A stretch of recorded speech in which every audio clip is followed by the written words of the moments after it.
Hi my friends, we just finished our masterclass. So if you missed me because you are watching Netflix or something else, maybe you're down the pub, right? If you missed me, you can actually watch the replay. So I want to talk to you about one of the hairstyles we did during the masterclass.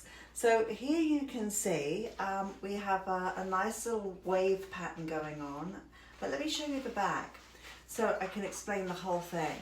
So in here we have our lovely wave, and I actually did some sewing all the way through here, which is a nice stitch that I created, and then I carried on sewing right the way through here.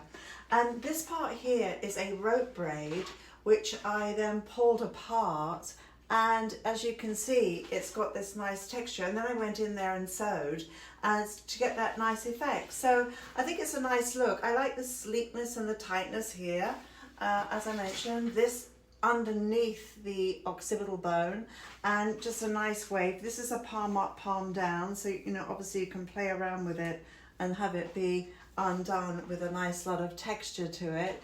So I hope you like this look.